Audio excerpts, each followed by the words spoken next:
ನಿನ್ನೆ ಸಿಎಂ ಆಗಿ ಅಧಿಕಾರ ವಹಿಸಿಕೊಂಡ ದಿನನೇ ಡಿಕೆ ಶಿವಕುಮಾರ್ ಈ 10,000 ಭಾರತ್ ಜೋಡೋ ತಂಡಗಳನ್ನು ನೇಮಿಸೋದಾಗಿ ಅಥವಾ ಒಂದು ಸಂಘಗಳನ್ನು ಮಾಡೋದಾಗಿ ಹೇಳಿದ್ರು.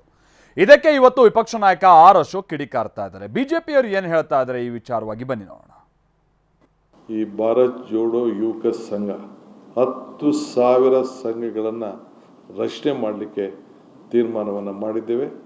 ಅದಕ್ಕೆ 10 ಲಕ್ಷ ರೂಪಾಯಿ ಒಂದು ಪಂಚಾಯತಿಗೆ ಒಂದು ಸಂಘಕ್ಕೆ ಕೊಡಬೇಕು ಅಂತೇಳಿ, ಅಂದರೆ ಪಂಚಾಯತಿಲಿ ಒಂದು ಸಂಘ ಇರ್ತದೆ, ಅದನ್ನು ತೀರ್ಮಾನವನ್ನು ಇವತ್ತು ಮಾಡಿದ್ದೇವೆ. ಈಗ ಇದೊಂದು ಭಾರತ್ ಜೋಡೋ ಮಾಡಿ ಇದಕ್ಕೆಲ್ಲ 10 ಲಕ್ಷ ಕೊಟ್ಟರೆ ಮತ್ತೆ ಕಾಂಗ್ರೆಸ್ ಯಾರು ನಿರಾಶ್ರಿತರಿರ್ತಾರೆ ಆ ನಿರಾಶ್ರಿತರಿಗೆ ಒಂದು ಆಶ್ರಯ ಕೊಡೋ ಸ್ಕೀಮ್ ಇದು. ಭಾರತ್ ಜೋಡೋಗೂ ಸರ್ಕಾರಕ್ಕೂ ಏನು ಸಂಬಂಧ ಐತೆ? ಜನರ ಟ್ಯಾಕ್ಸ್ ಪೇಯ್ಡ್ ಇದು ಹಣ ಇದು. ಸೊ ಅದಕ್ಕೆ ಭಾರತ್ ಜೋಡೋ ಬೇಡ ಅಣ್ಣ. ಡಿ ಕೆ ಅಣ್ಣ, ಕರ್ನಾಟಕ ಜೋಡೋ ಫಸ್ಟ್ ಮಾಡು. ನೀನು ಭಾರತ ಆಮೇಲೆ ನೋಡ್ಗಣಿಯ.